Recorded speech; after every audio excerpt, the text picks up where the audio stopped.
Pourquoi Dieu permet-il les souffrances? Jéhovah n'avait pas prévu que les humains souffrent. Au contraire, il avait donné un départ magnifique au premier couple humain.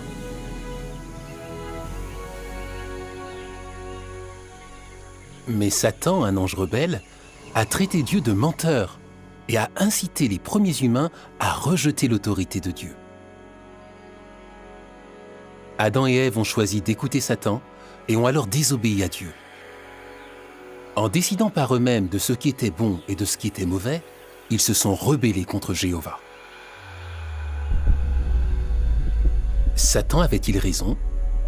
Les humains seraient-ils capables de se diriger sans l'aide de Dieu? Il allait falloir du temps pour répondre aux questions capitales soulevées par les rebelles.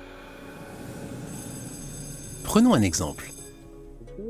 Un élève rebelle affirme que la façon d'enseigner de son professeur n'est pas bonne. Il dit connaître une méthode bien meilleure. Certains élèves pensent qu'il a raison et se mettent à imiter son attitude rebelle. Que doit faire le professeur? Il a le droit de faire taire les élèves rebelles, mais quel effet cela aurait-il sur les autres élèves? Ceux-ci risquent de ne plus avoir de respect pour le professeur, de se dire qu'il a effectivement tort et qu'il a peur que cela soit révélé. Maintenant, supposons que le professeur permette à l'élève rebelle de montrer à la classe comment lui, il s'y prendrait. Alors tous pourraient voir qui est qualifié pour enseigner.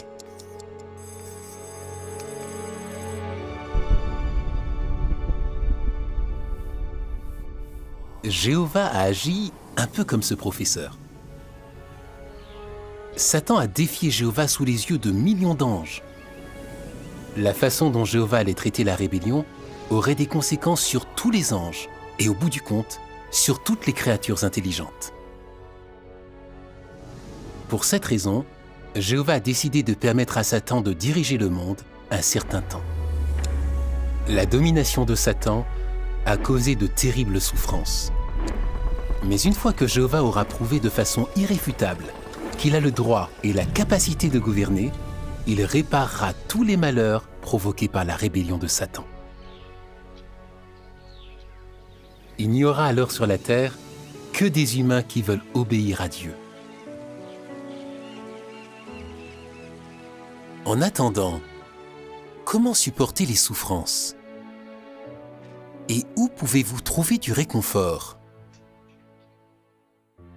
Pour en savoir plus sur ce que la Bible dit sur ce sujet et sur d'autres, allez sur jw.org.